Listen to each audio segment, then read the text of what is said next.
dos Lares, com uma participação super importante aqui, sobretudo nesse núcleo da exposição. Montes Magno também. Sumiu. Tá chegando? Márcia Lira, sobrinha de Ladiane Bandeira, que também veio representando aqui. A gente vai conversar um pouco sobre, hoje, na conversa dessa manhã, sobre esse momento moderno, os primeiros anos do século XX, então com a participação, sobretudo, de Márcia, Lula e Montes Magno, que deve estar chegando por aqui. Mas a gente também tem a presença aqui de Eder, que trabalha no Instituto Lato dos Lares também, Raul Córdoba, que também está recebendo trabalhos, Paulo Brusque,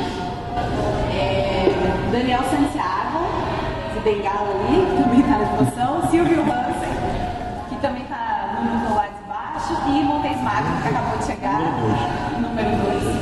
Você não falou já? Já. E vai participar, sobretudo, dessa primeira conversa. A ideia é que a gente, enfim, faça um percurso pela exposição, apresentando algumas obras e, sobretudo, ouvindo os artistas que estão presentes. É uma conversa com o público, então é super importante a participação, perguntas, fiquem super à vontade, uma conversa informal, mas com uma primeira aproximação da exposição. Vou passar a palavra para Paulo, que é diretor cultural do MAR, que vai apresentar um pouco para a gente.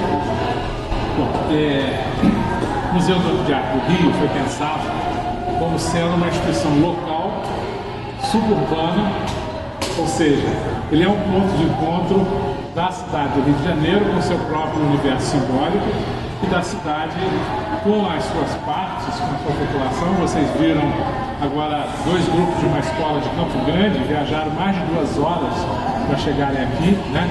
Bastante distante. E então é um museu que busca situar-se no plano da vida simbólica da cidade e, ao mesmo tempo, como o Museu de Arte do Rio, essa é uma cidade centrífuga, né? É um museu que busca pensar o Brasil, mas de outra forma, colocando-se até mesmo em discussão como cidade, como é o caso dessa exposição, cujo perfil político, cujo objetivo político é pensar uma modernidade no Brasil e, a partir dela, chegar à contemporaneidade sem passar pelos centros hegemônicos no século XX. Ou seja, nós estamos falando de um lugar com uma vida cultural bastante intensa, que em diversos momentos da arte brasileira foi propulsora de linguagens que não eram praticadas, foi inventora de linguagem, inventora de ciências.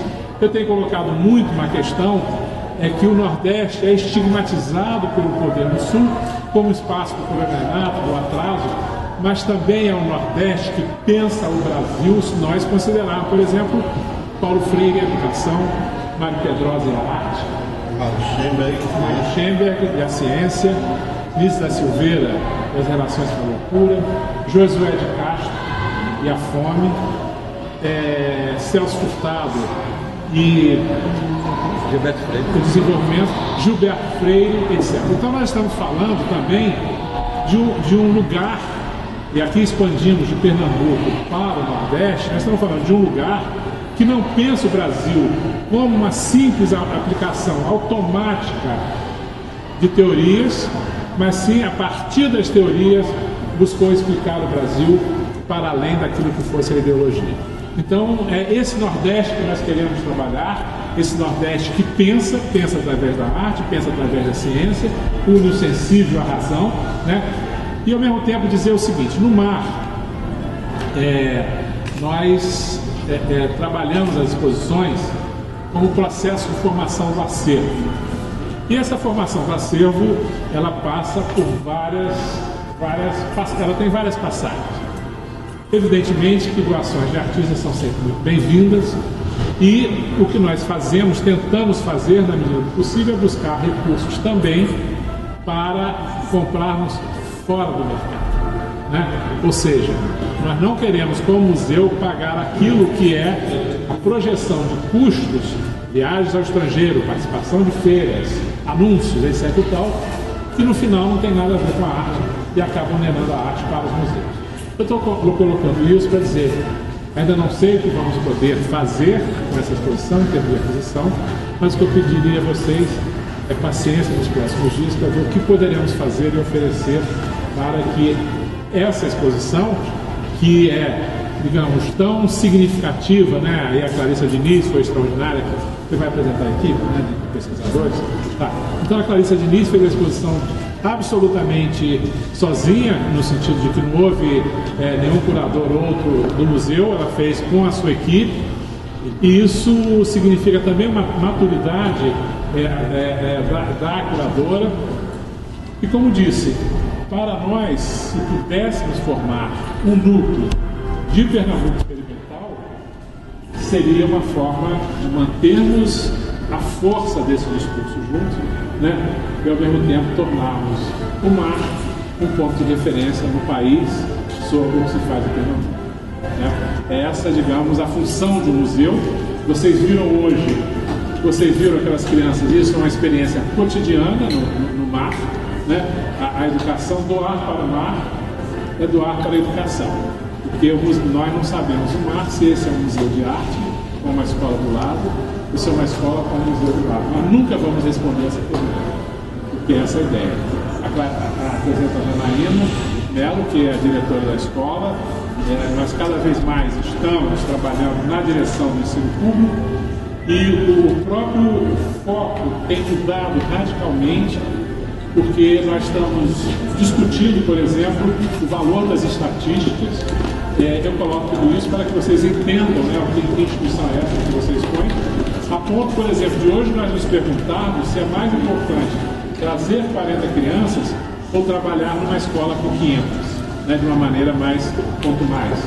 E o foco, dentro do foco, está sendo agora trabalhar com 60 escolas de menor ideia, de menor rendimento na cidade. Então, agradeço a todos vocês, muito penhorado, o empréstimo das obras, o acesso que deram à curadoria e a presença de vocês e o que vai ser dito aqui. Muito obrigado.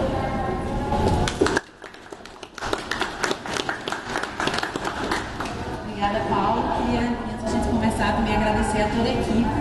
A exposição ela é uma produção do Museu de Arte do Rio, envolve toda a estrutura do museu, né?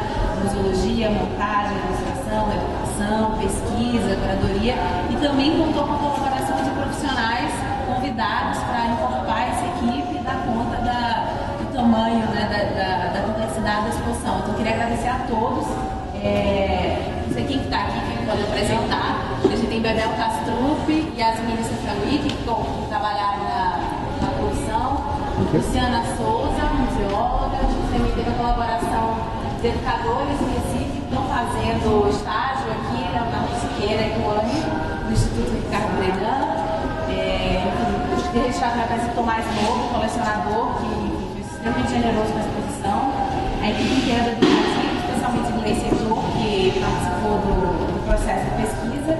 Enfim, registrar que, como vocês devem imaginar, essa exposição só é possível pela colaboração de todos e dos artistas. Então, vamos também aproveitar a presença de todos aqui para a gente tirar uma casquinha de vocês. Enfim, a exposição, não sei quem teve oportunidade de dar uma primeira volta, mas ela está dividida em 3 salas, né, que percorrem questões diversas da arte, divididas em núcleos, e tem alguma espécie de orientação cronológica. Essa primeira sala, então, ela está dedicada às primeiras décadas do século XX, do princípio do século, numa parede que é o princípio do século XX, que fala um pouco desse processo de renovação urbanística da cidade e como que um pensamento moderno se instaura nas vias da cidade, no modo como ela se organiza, nos fluxos e na economia da cidade, e, consequentemente, tem profundas implicações na produção dos artistas que vão trabalhar ao longo do século XX, que, inclusive, ampliam significativamente seus trânsitos com a Europa e com outros países do mundo a partir da reforma do Porto do Recife. Aqui nessa sala, então, a partir desse momento de renovação no começo do século, a gente tem 2 grandes discussões que habitam a sala e, claro, eu queria convidar vocês a olharem com muito mais calma a exposição, mas a ideia da conversa de galeria é fazer uma passagem mais rápida, né, entre as diversas camadas de problemas e de discussões, sobretudo para poder ouvir os artistas. Então, vocês podem, vamos vir andando? E além da reforma do corpo, da renovação da cidade, de um pensamento moderno, que se sabe no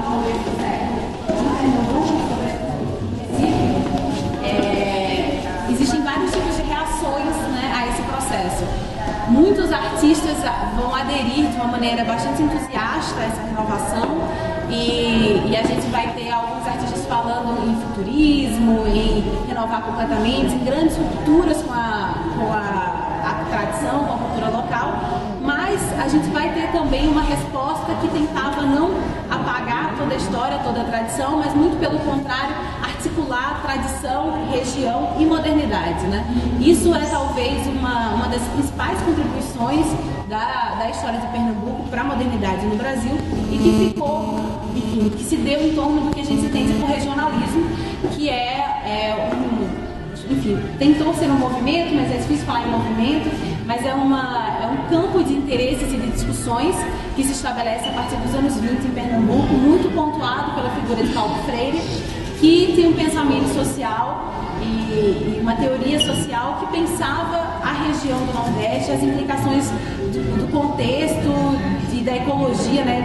Ele falava em ecologia, dizia que todo homem está situado em algum contexto específico e que ele não deve ignorar aquele contexto. Então, no momento moderno em que grandes rompantes de modernização, de renovação são colocados em jogo, a grande maioria deles tendo em vista uma padronização, uma equiparação entre o Brasil e a Europa, o discurso e o pensamento de Paulo Freire de Gilberto Freire é uma contribuição no sentido de apontar que existem outras modernidades possíveis que considerem o contexto, a região e as especificidades do local.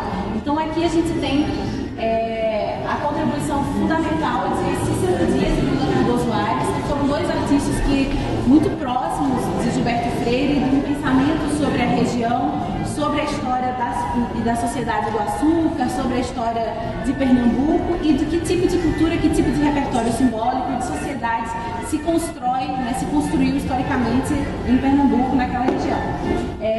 Um dos ícones desse processo e desse imaginário é o Eu Vi o Mundo, e ele começava no Recife, que é essa pintura, esse painel, enfim, monumental de Cícero Dias, pintado entre 26 e 29, que é uma espécie de mito, enfim, de narrativa extremamente onírica por entre a história da formação de uma região, né, do Nordeste. Então, você especificamente a partir de Recife e de Pernambuco. Então, elementos dos engenhos, da sociedade do açúcar, da cidade, Joaquim Nabuco, enfim, a principal figura abolicionista que está aqui no centro da imagem. As relações entre as diversas classes sociais, sobretudo os senhores de engenhos escravos, o plantio da cana, os animais, o tipo de arquitetura, enfim, todo um imaginário que compõe o Eu Vi o Mundo. Ele começava no Recife com essa luz que é bastante tórrida, né, bastante ácida, bastante forte, que é uma luz tipicamente tropical. E queria então convidar vocês para a gente vir aqui para uma outra parede, para que a gente possa conversar com o Lula. É só antes, Márcia, da frente. Márcia, explica o que foi. Para quem não estava aqui no começo, esse é o Lula Cardoso Aires Filho, que é o filho de Lula Cardoso Aires, que a gente vai conversar, e Márcia, que é a sobrinha de Ladiane Bandeira, que fez esses desenhos, essa pintura de fascista de frevo.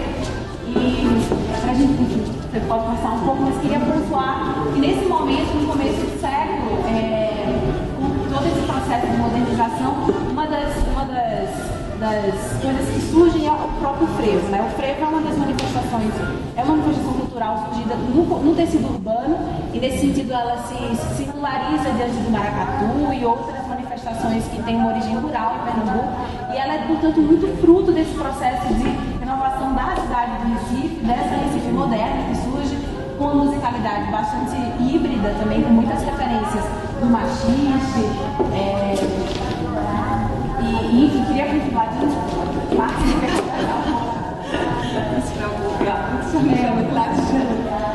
tá. Então, considerando a nossa rápida, o que devemos agir com Ladiane Bandeira nesse período para o contexto que era Clarice já inicia, em termos de historiografia para a Pernambuco, da construção dessa memória? Há uma grande contribuição de Ladiane, assim que ela chega em 48, em que todo esse pensamento, digamos assim, engajado, né, de uma cor local, de dar valor à cor local, ela já começa assim com Ladiane, junto com o Hélio Feijó, o Abelardo da Hora, da construção da Sociedade de Arte Moderna do Recife, e que lá na frente, no fim do embrião, que lá na frente vai ter o movimento de cultura popular, por exemplo. Então, aqui é o momento que a Ladujane, ela retrata álbuns, tanto como Frevo, ela também tem construções com álbuns como Maracatu. E o importante aqui é que a Ladujane tem uma pluralidade nas suas ações artísticas. Ela não só pinta, como ela tem as questões do jornalismo, como ela tem as questões literárias, mas sobretudo para o contexto em que a Clarice me coloca aqui.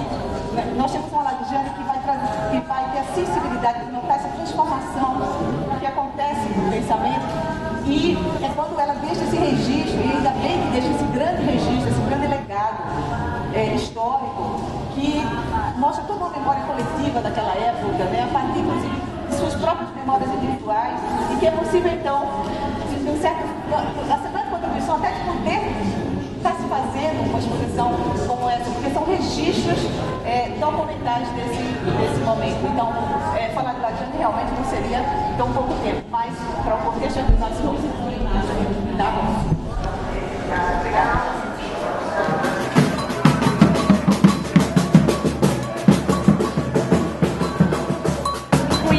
Chamar a atenção para um cuidado, um interesse da produção dos artistas naquele momento em Pernambuco, que é olhar para a cultura popular como tentando encontrar nela o que seria um problema plástico eminentemente moderno, né?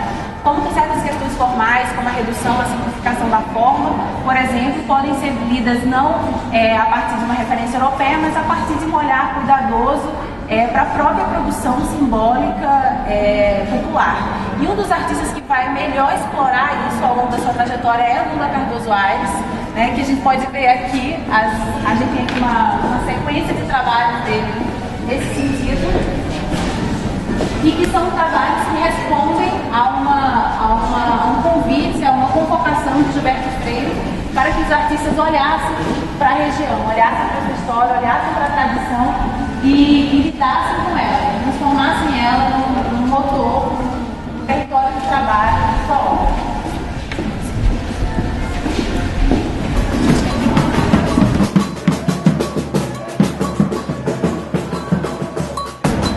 A partir dos 11 anos, 12 anos, quando foi despertado o talento artístico, meu avô e minha avó deram todas as condições de estudo para ele. Ele começou em 1922, ele com 12 anos. Quando ele já tinha desenvolvido alguns trabalhos, ele ficou na outra parede. Porque nós temos, quer dizer, na família, talvez o primeiro grande artista da família, Emílio Cardoso Aires, que viveu muito pouco tempo. Nasceu em 1890, morreu em 1916, em Paris. Mas no início do século XX teve uma atuação marcante aqui no Rio de Janeiro, inclusive alguns dos trabalhos que nós vemos de tio Emílio, que Clarice muito competentemente colocou os trabalhos também de Lula Cardoso Aires, quando ele tinha 12 anos, bem próximo. Existia uma proximidade muito grande do trabalho de Lula com a admiração que ele tinha pelo trabalho de Emílio. E talvez isso aí é que tenha levado ao que eu convivi com meu pai na minha vida inteira, até a morte dele em 1987. E ele sempre foi lá, estava conversando muito com o Paulo Augusto. O Paulo conheceu muito meu pai, assim, no trabalho, lá, talvez mais do que qualquer outra pessoa que tenha convivido nessa geração. E ele era uma pessoa muito estudiosa, então a partir disso aí ele sentiu a necessidade de desenvolver os estudos. Começou a estudar com Heinrich Moser, que era um grande vitalista, que se radicou em Pernambuco. E em 1925, com 15 anos, foi morar em Paris.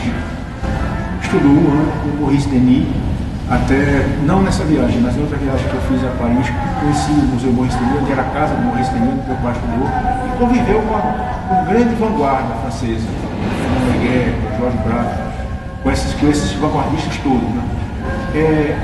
Por uma questão de saúde, um tio meu, irmão dele, ele teve que voltar para o Brasil. A ideia dele era morar muito tempo na França, desenvolver seus estudos na França, mas imediatamente ele veio para o Rio de Janeiro. Então aí é que tem o elo de ligação com tudo que Paulo falou com relação à França no momento.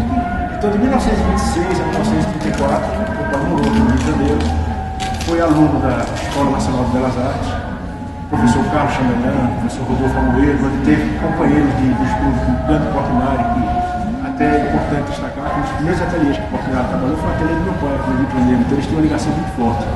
E a partir desse retrato da Belle Époque carioca, começou esses trabalhos de vanguarda, em termos de ilustrações, de caricaturas, chegando ao ponto de ter sido descoberto por J. Carlos e ter durante alguns anos ilustrado a revista Para Todos, que é uma das revistas mais importantes, eu acho, da época. A partir do Rio, de toda a formação que ele teve em termos de técnicas, de teoria, teve, por uma questão de problema de administração da usina do meu avô, na Zona da Mata de Pernambuco, de ir morar na Zona da Mata, na região de Rio Formoso. Então, é quando dá essa virada na vida de Lula Cardoso Reis, e eu acho que com todo o conhecimento que ele vinha trazendo, dos estudos, do conhecimento do que seria um início de modernidade, de repente se vê confinado, no bom sentido, numa vida completamente do campo. Então, a partir daí, utilizando tudo que tinha aprendido, começou a desenvolver outros trabalhos, outras técnicas. Foi quando ele entrou no mundo da fotografia, essas fotos que nós vamos ver de vida no campo. Foi na década de 30, quer dizer, um trabalho que, na época, a fotografia também não tivesse ainda no Brasil o destaque que tem hoje com grandes fotógrafos como Pierre Roger, Sebastião Salgado, Alexandre Dezinho, Benício Dias, todos esses. E nisso aí, ele começou a trazer tudo o que ele via em termos de estudos, até muito bem escolhidos, por Clarice isso aqui, dentro do acervo que nós temos. E a partir daí, uma técnica que tinha começou a fixar certos traços de uma nordestinidade, de um regionalismo pouco antes visto na arte brasileira. E daí que vem a ligação umbilical que ele tinha com Gilberto Freire. Não só a ligação de amizade, como uma ligação de afinidade com relação ao trabalho. Então, desse início, eu acho que essa fase do pessoal poder viver, porque ele começou realmente a desenvolver tudo que seria a educação profissional. Mas dentro do universo mais largo da arte, talvez essa virada e de repente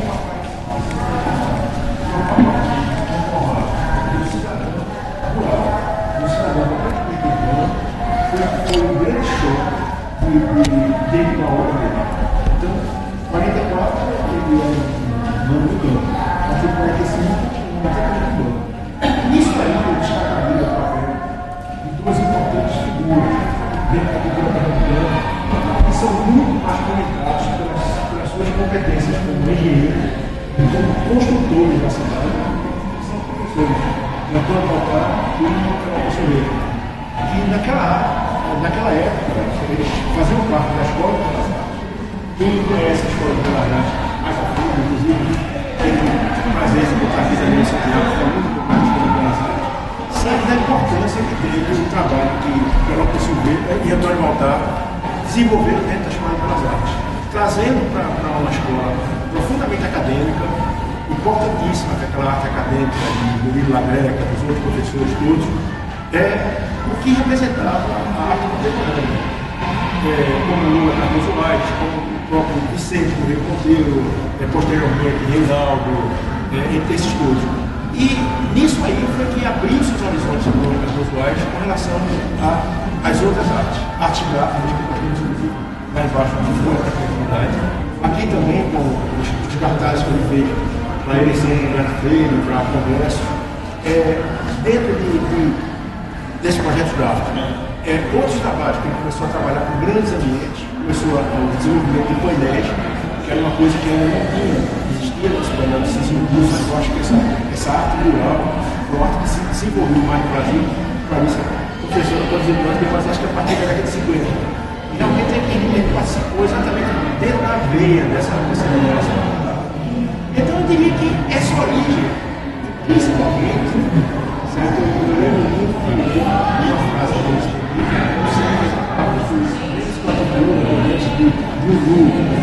uma figura, qualquer tipo de anedota, é uma sequência de coisas expostas numa certa ordem. Eu acho que isso aí é um estudo. Eu queria parabenizar a equipe do Marcos, o Paulo, para isso, toda a sua equipe, por dar dar a oportunidade do público da cidade de arte conhecer a força e a grandeza da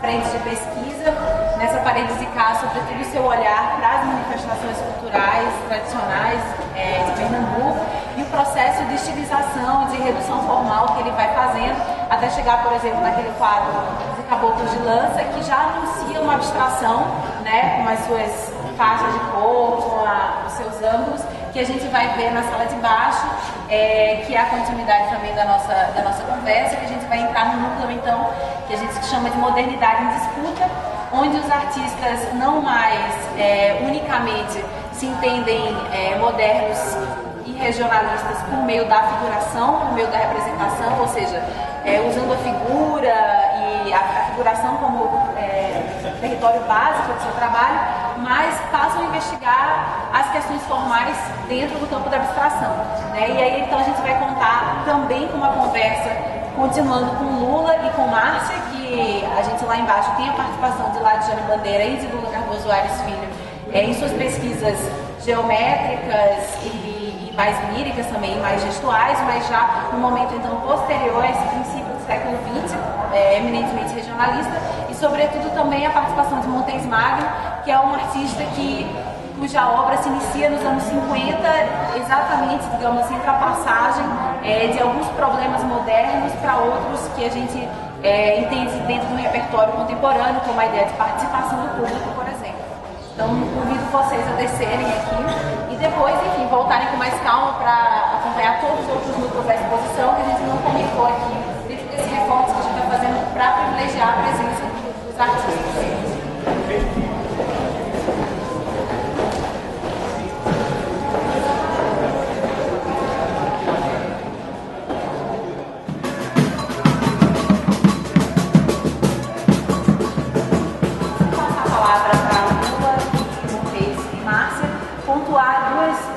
Dois momentos que aconteceram em Recife entre 47 e 49, que tem como em Cícero Dias a figura principal, que são, de um lado, os painéis que Cícero Dias pinta no prédio da Secretaria da Fazenda em Pernambuco, que são considerados os primeiros murais abstratos da América Latina, e, portanto, um momento muito importante para aquele artista que pintou lá embaixo, ou lá em cima, como a gente viu, o painel Edmundo, ele começava no Recife, responder à mesma escala monumental, que são os painéis da Secretaria da Fazenda, com um outro repertório, uma outra linguagem completamente diversa, né, que é a abstração, mas que mantém, contudo, a sua vinculação a questões ecológicas regionais. Então, aqui, por exemplo, a gente vê isso aqui é uma espécie de abstração a partir da cana-de-açúcar, das plantações de cana-de-açúcar, ao mesmo tempo do litoral, da praia, da arquitetura dos engenhos. É um processo, então, de manter a atenção a questões, a temáticas regionais, né, que estão dentro daquele primeiro escopo de discussão da sala 1 da exposição, mas trazendo uma discussão de linguagem e principalmente geométrica, abstrata, e, portanto, tirando, enfim, abrindo um pouco, expandindo o lugar da arte para além da antropologia, que foi uma das ênfases centrais das primeiras décadas em Pernambuco. E aí, aqui também, esses últimos quadros, eles são pinturas do começo dos anos 40, de Cícero Dias, que participaram de uma retrospectiva do artista em 1948, em Recife, que aconteceu na Faculdade de Direito de Recife, e que são pinturas que, antes dele chegar na abstração, ele tinha feito, e que são uma figuração ambígua, né? As últimas duas, por exemplo, se chamam Galo ou Abacaxi e Moça ou Castanha de Caju. Então, ele é uma figuração que não se estabiliza, que não se estanca em um único significado. E a gente tem ali no final da parede uma vitrine com uma revista que fala um pouco do processo de recepção do público e da crítica diante dessas obras de Cícero, que nos anos 40 em Pernambuco foram bastante polêmicas, sobretudo por um contexto, uma cidade habituada a um Cícero Dias comportadamente aquele momento mais regionalista. Então, são momentos de profunda reinvenção da obra do artista e que tem muito a ver então, com a ideia de experimento experimental, né? A gente entende que a experimentação ela é um processo de revolução, de recriação super intensa das próprias estratégias de linguagem, de interesse dos artistas, e essa parede então mostra um artista se reinventando, né? Se recriando, imaginar que aquele mesmo Cícero Dias que está lá embaixo é esse que está aqui, e ao mesmo tempo esse Cícero Dias absolutamente geométrico dessas duas pinturas aqui do final faz a gente pensar um pouco o que é então esse experimental.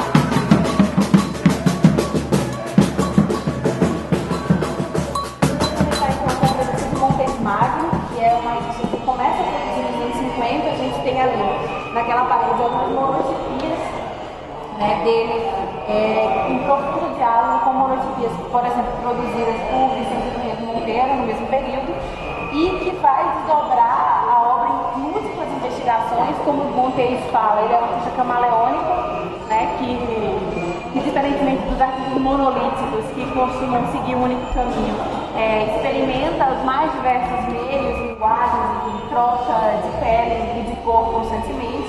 Então a gente tem uma representação bastante significativa da obra dele ao longo de toda a exposição, múltiplas diversas, mas acho que essa sala talvez seja uma que reúna a maior quantidade de trabalhos que a gente pode conversar um pouco sobre eles.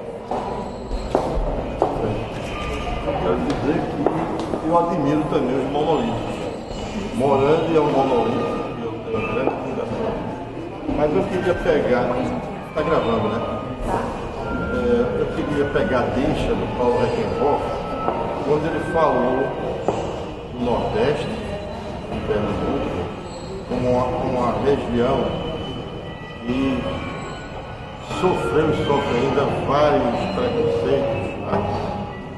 Eu quero citar alguns nomes, que eu citei o Mário Schemberg, um grande físico teórico pernambucano, José Lopes Leite, também um grande físico teórico, né? E quero citar 4 grandes poetas pernambucanos no meio de um universo enorme, porque Pernambuco, principalmente Recife, é uma terra de poetas, como é de grandes poetas e de grandes pintores. Eu vou citar só 4 dos maiores poetas brasileiros pernambucanos, a começar por Manuel Bandeira, Joaquim Cardoso, João Cabral de Melo Neto e Alberto Cunha Melo, falecido recentemente, um grande poeta sem dúvida. Né?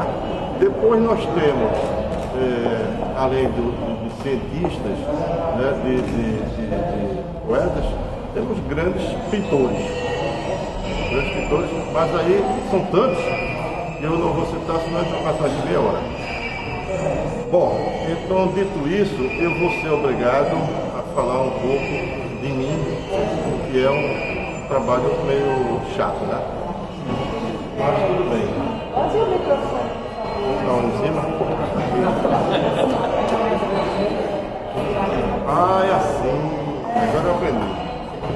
Olha, é o seguinte, como ela disse, eu sou realmente um artista auto-intitulado, aliás, camaleão, né, porque eu mexo com muitas coisas, mas não mexo só com muitas coisas no campo das artes visuais ou plásticas, mas também da literatura.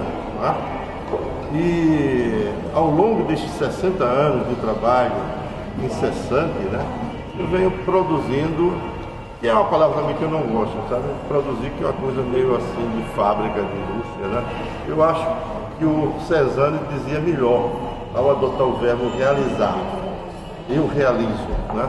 Realizar obras de vários feitios, de vários caminhos, etc. Eu acho que é uma questão de temperamento. Existem os temperamentos, assim como o Samigo, partiu agora há pouco, né? Que se determinou a trilhar, né, uma trilha só, um caminho só, embora evoluindo, né? Pelo menos tecnicamente ele foi evoluindo, o trabalho dele, que era realmente magistral. E há artistas cujo temperamento é mais versátil, uma coisa talvez natural. Eu diria que o mais camaleônico dos artistas foi Picasso, que fez de tudo. Esse é o mestre camaleônico. Max Ernst também foi. No Brasil, eu posso citar São Paulo, o Hermes do Quili, também é um camaleônico, né? Bom, tem poucos, né? São poucos assim. Eu acho que é uma questão de temperamento, como eu disse, e já em 1956 eu comecei a fazer pinturas geométricas, abstratas, né? Fiz também não geométricas, pinturas abstratas informais. Foi quando eu conheci a Luiz Magalhães, que foi ver essas pinturas lá no ateliê de Olinda e ficou espantado por eu estar fazendo aquilo, porque praticamente ninguém fazia no Liceu aquele tipo de trabalho. Aí falou para mim o seguinte: vamos expor suas pinturas. Eu tinha pouco tempo, 57, eu tinha 3 anos só de pintura, de trabalho, né? Porque eu tinha começado tardiamente em 57. Não, desculpa, em 54. Porque na verdade, na minha cabeça, até 50, era seguir a poesia, eu já escrevia desde 50, estudar letras e filosofia. Nunca me passou pela cabeça, naquela época, de ser pintor. Aí aconteceu um fato que eu não vou contar aqui, senão vai estender muito. E aí eu comecei realmente a me interessar por pintura, a ponto do Aloísio,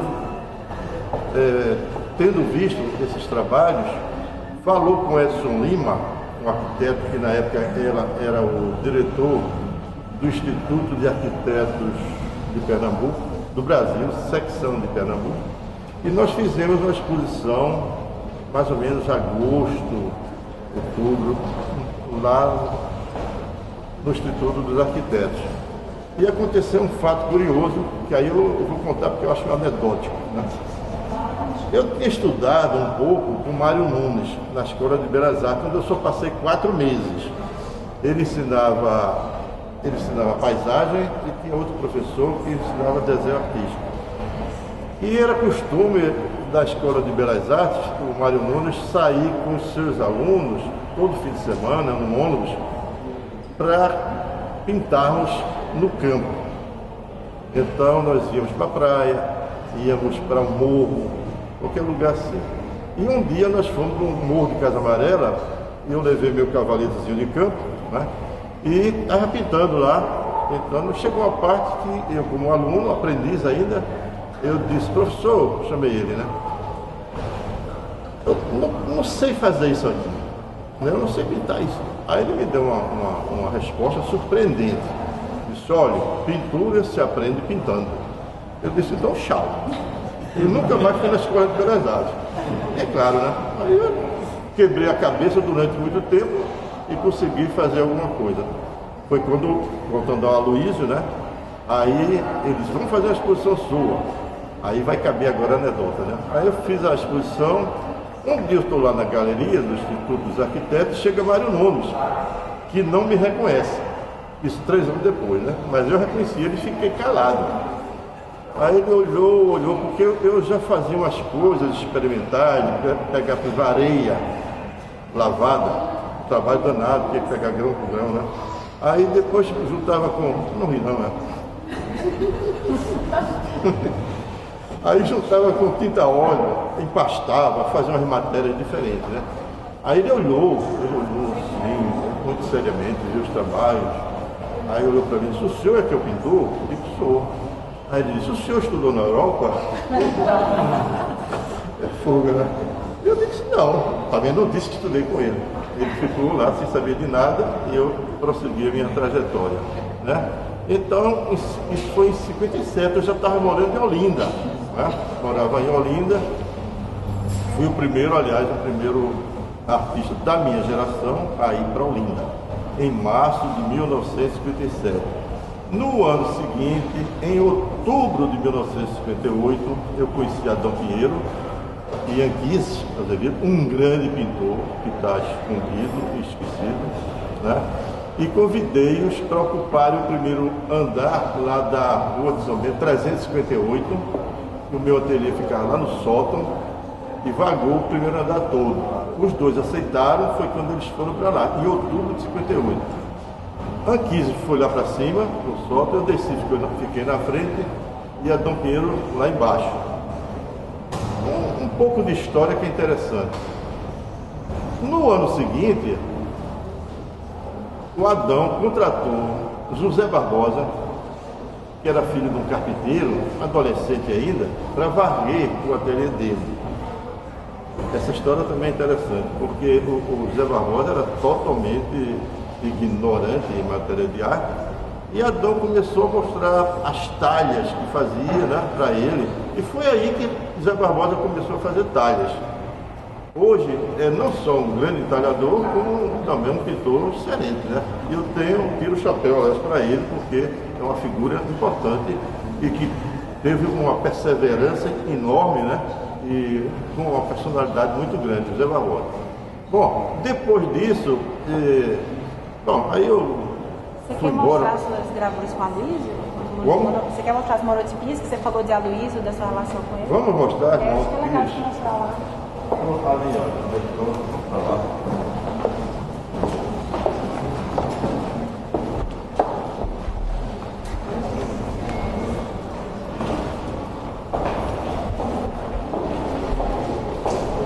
Em 1958,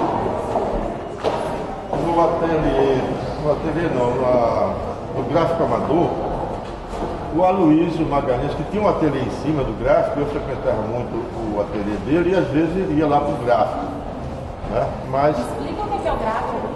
hein? Explica o que é o gráfico amador. O gráfico amador era composto de Gastão de Olinda, de Holanda, Orlando Ferreira, o próprio Aloysio, Ariano Suassuna, Sebastião Choleite, Laurênio, poeta excelente, né? E mais Jorge Vanderlei. E eles se reuniam para imprimir livros, para discutir, para conversar e tal, né? O Aloysio, que era muito meu amigo naquela época, né? Aí disse: você não quer fazer monotipia? E eu disse: o que é isso? Eu não sabia o que era monotipia. Aí ele explicou. Eu não sabia também que o nosso grande pintor Vicente Rego Monteiro, um ano antes, em 57, tinha feito uma série de monotipias. Aí ele disse: olha, você pega essa pedra, a pedra de calcária, né, de imprimir, litografia, né? Você entinta a área que você quiser e vai abrindo desenho na tinta, né? Depois a gente pega o papel, bota em cima outro suporte e roda para sair a monotipia. Aí ele disse: se você fica à vontade, você pode usar pincel, caneta, pedaço de pau, gilete, pano, o que você quiser. Então você observa aqui, por exemplo, né? Isso aqui eu acho que talvez fosse um pedaço de madeira ou gilete, né? Essas formas aqui, tem coisa assim que se sinta assim, olha, com pano, com dedo assim no pano, né? E aí eu comecei a fazer, fiquei tão entusiasmado que em 2 semanas eu fiz 92 monotipias. Era direto, uma produção imensa. Mas acontece que eu subestimava as monotipias, não sei se porque eram feitas muito rapidamente, o que é uma besteirada, porque Van Gogh chegava a pintar 2 quadros por dia e Picasso 3, né? De velocidade não quer dizer nada, né? Bom, aí eu expus essas monotipias em 1958, havia uma galeria Lemac no Recife. E no ano seguinte, 59, eu expus as monotipias no Rio de Janeiro, no Instituto Brasil Estados Unidos, que era na Senador Vergueiro. Para minha surpresa, chega lá Aloysio Magalhães, nada mais, nada menos que o Alexander Calder, né? Só que Alexander Calder já chegou lá, aliás, eu fiz um trocadilho bom, você pode anotar aí, o piano de Calder. Piano de Calder é uma boa.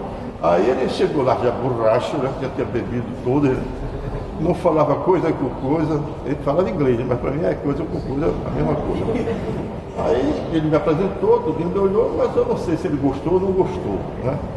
Bom, depois disso, aliás, nessa época, em 59, eu participei pela primeira vez da Bienal de São Paulo. né? Em 59, com dois trabalhos, duas telas. 59, e participei de uma coletiva na Galeria das Folhas, jornal Folha de São Paulo, né? E depois participei de mais em 65, novamente da Bienal de São Paulo, em 67, com 5 pinturas e 5 ouriços da Ariel, como falou. Ariel, Valência? Eu não disse a você que dei a ele um ouriço? Você disse que ia procurar? Esqueceu. Bom, aí me deram o prêmio o prêmio Itamaraty de aquisição, né? Bom, eu continuei meu trabalho, fui morar em São Paulo em 62. No ano seguinte ganhei uma bolsa de estudos para Madrid, do Instituto de Cultura Hispânica, e aí começa a ter uma virada no meu trabalho, porque eu já fazia um trabalho abstrato e às vezes semi-abstrato, mas quando eu fui para Madrid, eu fiquei com um ateliê lá na cidade universitária, que eu morava lá. Então houve talvez uma evolução. Eu trabalhava anteriormente com formas ovais, com formas. Não chegou. Aí comecei a fragmentar formas. Então muitos trabalhos chamados de fragmentação da forma, em 1964. E aí, mas aí já tinha uma espécie de antecipação disso, né?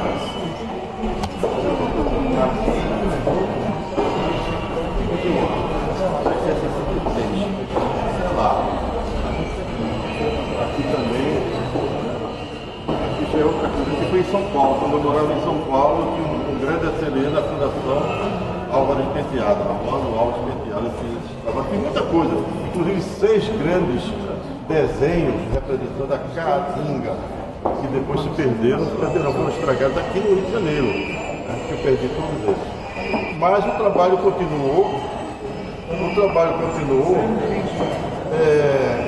dentro desse esquema da fragmentação da forma, mas aqui no Rio de Janeiro, onde eu morei 6 anos, aí esses fragmentos começaram a se alongar e viraram linhas. Aí eu fiz uma série de trabalhos com linhas, né, que depois foram mudando, né, e assim por diante, até que eu comecei em 66 a me interessar por objetos tridimensionais, né.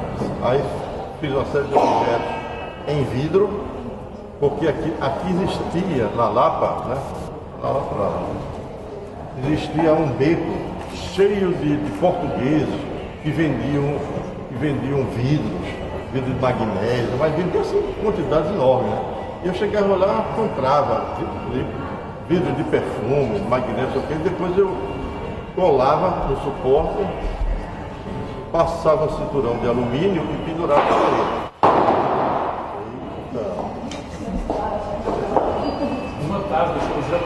Esse trabalho não é só manipulável, mas ele é também, né, musical. Embora seja mais um grito do que uma música. E então, aqui no Rio de Janeiro, também houve outra transformação do meu trabalho, que foi, entrei também em 67, comecei a fazer obras de caráter conceitual, né? Eu morei aqui, morei na rua Correia Dutra, morei depois na Glória, e depois eu subi para Santa Teresa. E lá eu realizei muitos trabalhos de caráter conceitual e muitos objetos que foram variando de forma e de conteúdo, de feitio, etc. Então, quer dizer, resumindo, para não cansar vocês,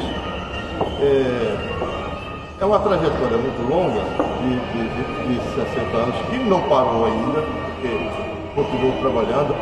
Antes de viajar agora, no sábado mesmo, eu fiz um trabalho de chão chamado Galáxia. O primeiro Galáxia é um trabalho de parede, de 1968, feito aqui também no Rio de Janeiro, com dados, né? Com dados. Esse trabalho, aliás, tem uma ambiguidade. Ele, quando posto na parede, ele chama-se Galáxia. Quando ele posto na horizontal, ele vira uma maquete. Esse cidade cúbica. Está sendo exposto agora no MAN de São Paulo, numa grande exposição que eu também estou participando, que é o Panorama da Arte Brasileira número 33. Né? Então, fiz um trabalho, a Galáxia número 2, está também no MAN de São Paulo, é um trabalho de chão, né, colorido, que a Clarissa conhece muito bem. Foi ela, inclusive, que armou esse trabalho na Galeria Pilar, em setembro de 1912. Né? E agora, casualmente, deu um estalo assim, antes de viajar, eu tinha umas placas lá que estavam abandonadas, me deu um estalo e eu fiz a Galáxia número 4, porque tem uma 3 também que é pequenininha. E ela, quando vista assim, é um bosque, quando vista assim, é uma galáxia. Né? E agora eu fiz essa última Galáxia número 4, que eu vou ampliá-la, porque é um trabalho também conceitual, porque ela se expande, é um trabalho de expansão.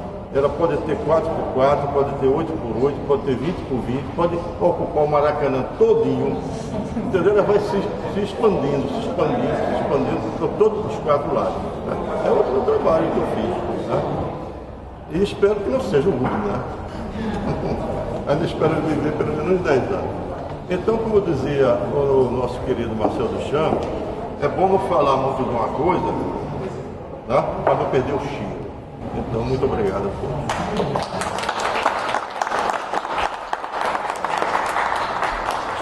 Obrigada, Montes. Enfim, outros trabalhos dessa sala que são de Montes são também a série Morandi, aquela de tons mais claros, na Foi parede. feito em Milão, em 64. Que é uma. Acho que é importante pontuar também, porque Montes, às vezes ele comenta do monopólio dessa cor ácida que existe muito em Pernambuco, também acho que numa relação com a luz tórrida dos trópicos. Montes é uma artista que, enfim, desde os anos 50 sempre questiona essa acidez, essa saturação das cores, e essa é uma série absolutamente primorosa que vai na contramão desse cromatismo muito presente.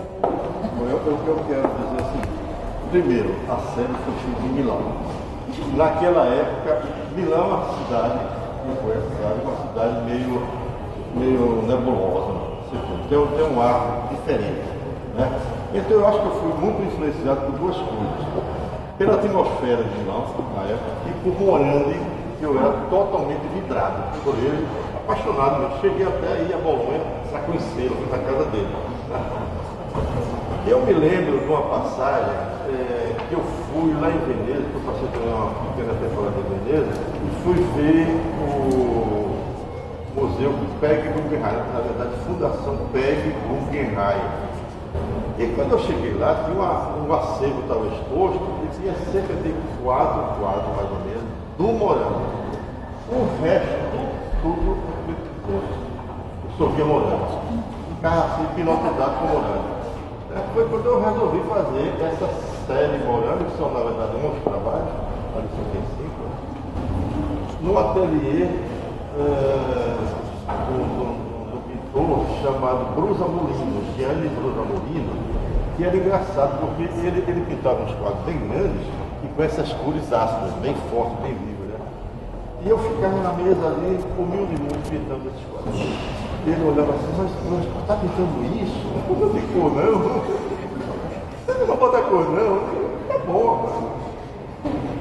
Aí eu fiz essa série lá, então eu quero dizer, enfatizar que houve duas influências fortes de Morandi, que é muito leve, e da atmosfera de Milão.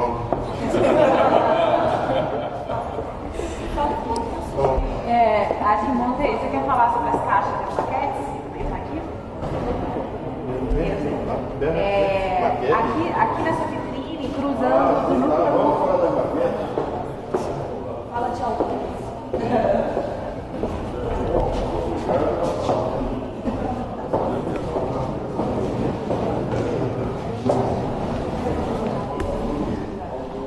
As maquetes.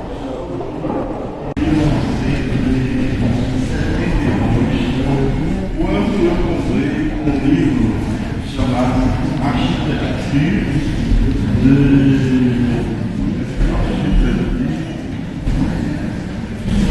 Lavigny, na verdade, l'architecture prospective. E eu fiquei entusiasmado, porque eu não conhecia então uma arquitetura de vanguarda, mais arrojada. Aí eu comecei a inventar as maquetes e criei uma série chamada Cidades Imaginárias. Estão aqui algumas, né? Essa, aquela, essas daqui, né? Até lá são 5 que estão aqui, na verdade são muito mais, né?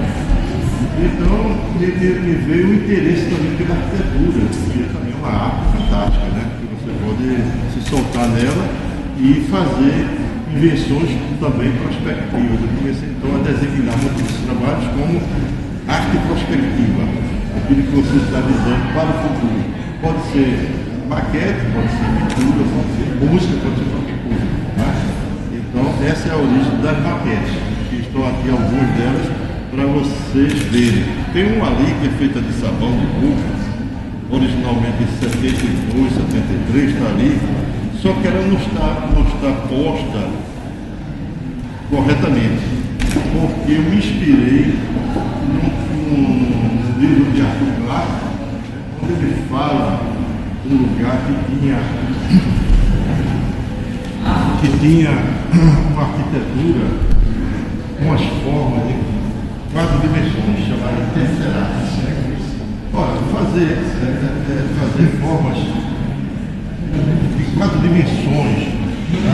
Num mundo de 3 dimensões é muito difícil. E ele disse que fez lá, aí eu tentei fazer, não está certo não, né? Eu fiz um arremedo lá, então está ali, os tesseratos.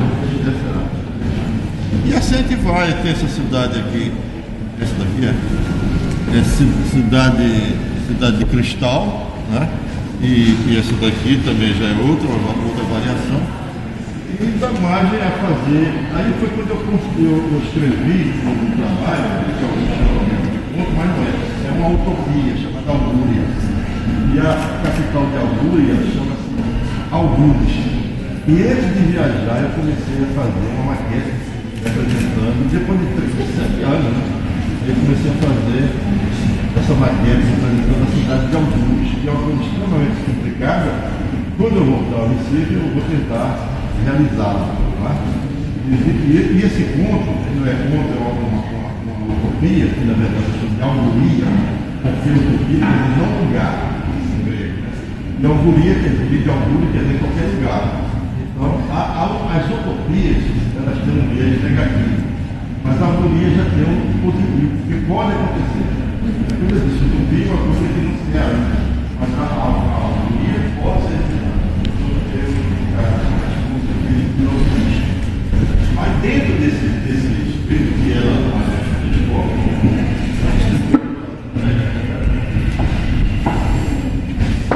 estou brincando, aí tem várias coisas dentro do espírito, a algoria, tem várias invenções, né? Várias invenções que eu coloquei lá, né? Mas que nunca foram realizadas. São os algorianos que inventaram isso. Na verdade, uma projeção minha. Os algorianos inventaram uma série de coisas. Tá? Você quer só comentar as caixas? As caixas. As caixas feitas aqui no Rio de Janeiro, em 1967. Eu fiz 12 caixas. Né? Essas caixas, primeiramente, foram expostas, algumas delas no Museu de Arte Moderna. Depois eu levei algumas lá para São Paulo, e Dina Coelho, que na época era a diretora da Bienal, adquiriu 2. É bom você falar isso para Paulo, pode ser que ele tenha. Ela morreu, né? E pode ser que a família tenha essas caixas. Quem sabe se vocês não podem, né, trazê-las para cá. Mas as caixas surgiram assim, aleatoriamente, como muitos dos meus trabalhos, né? Eu costumava entrar em lojas, livrarias e tal. Um dia eu entrei numa livraria, vi as caixas de madeira e saquei logo que podia dar trabalho, né? E comecei a fazer essas caixas que são manipuláveis, né? Essa caixa evidentemente tem uma relação com o Mondrian, né? Pela composição, não pelas cores, né? Tem uma relação. com Mondrian, e fiz outras diferentes que eu não me lembro, mas também eu não fotografei, né? De modo que restaram essas duas e aquela dali, né? E se eu encontrar algum dia um material igual, eu farei outras, mas parece que não fazem mais caixas como antigamente. Pronto, pessoal. Ah, mas tem esse trabalho aqui que é interessante. Esse trabalho aqui é de 73, é um trabalho cinético. Esse trabalho tem o título de óleo, está ali escrito. Então, quando você está longe, as pessoas não veem os fios. Parece que está tudo suspenso assim de uma maneira um tanto milagrosa, né? Mas quando você olha aqui, você vê alguns desses chumbos aí, são chumbos de pesca, né? Na verdade são pirâmides invertidas.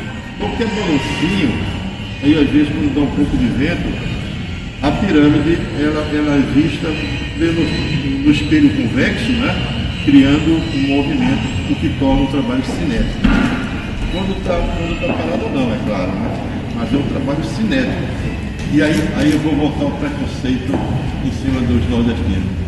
Um crítico de São Paulo, muito inteligente, viu esse trabalho e disse: como é que o nordestino pode fazer arte cinética? Pode. Ele disse isso. Como pode o nordestino fazer arte cinética? É danado. É de 73 essa obra.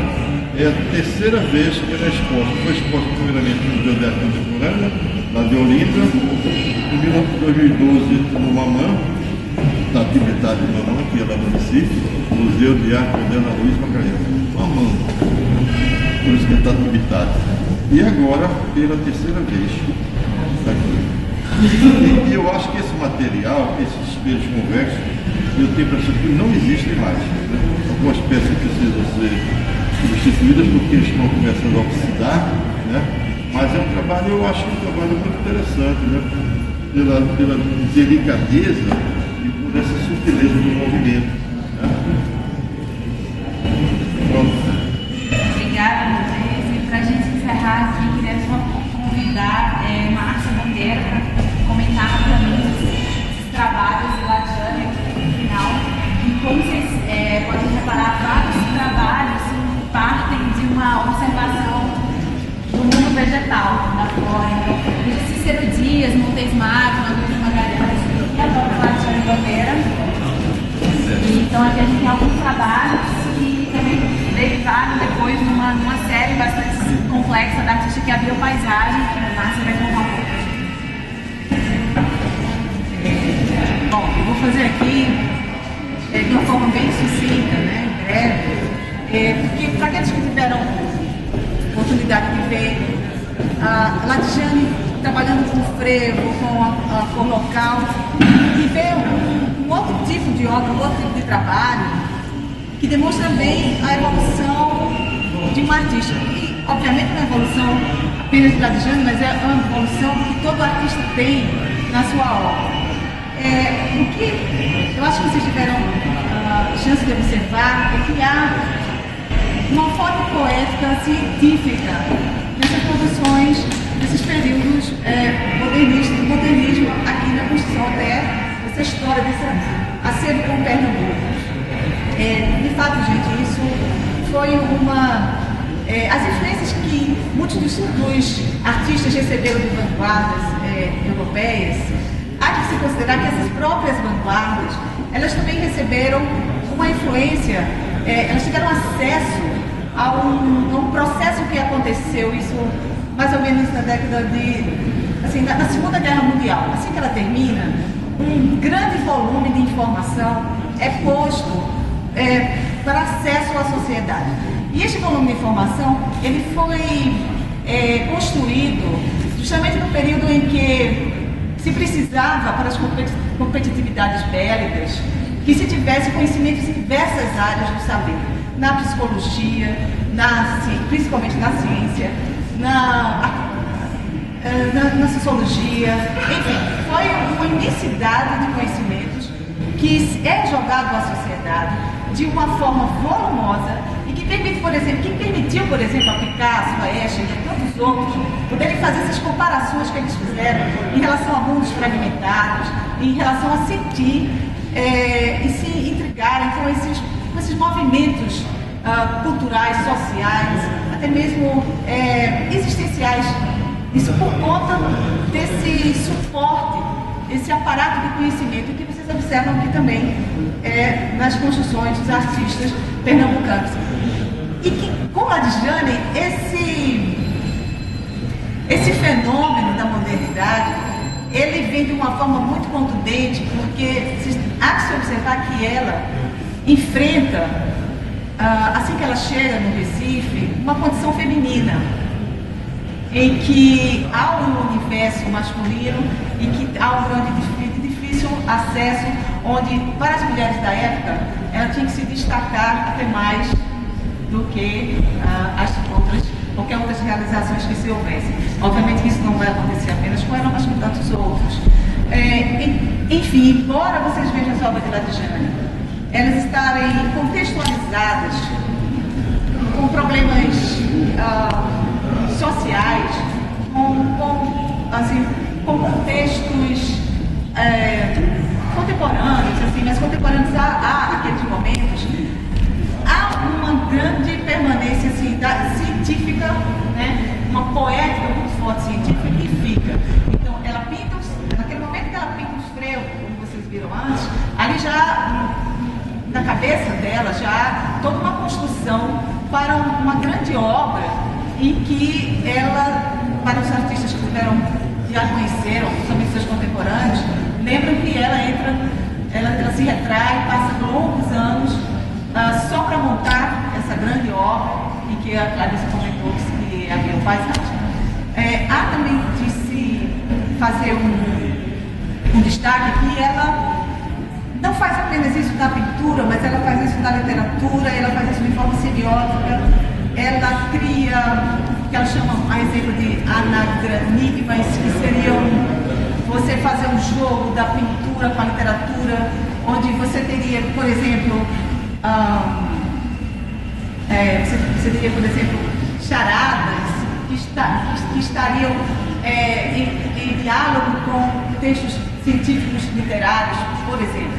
Então há uma grande produção que, infelizmente, ainda não é conhecida do grande público, porque a própria Djane não colocou isso à disposição no tempo em que estava.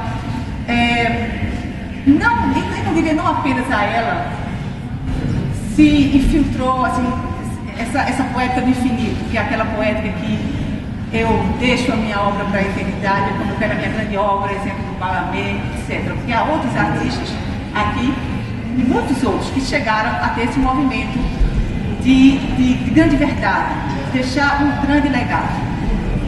Então, eu acredito que vocês estão tendo aqui uma grande oportunidade, com o pouco que a Clarissa pôde reunir, porque realmente é muito rico esse período em Pernambuco, e que realmente demonstra essa força do pensamento dos artistas, e que em Ladjane a gente encontra obras assim,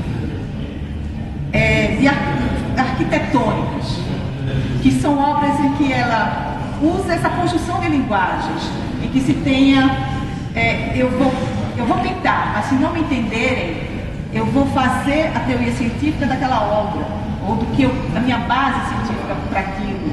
Mas se isso também não for suficiente, eu vou criar poesias, eu vou transcender, mas eu quero falar, e a linguagem é pobre.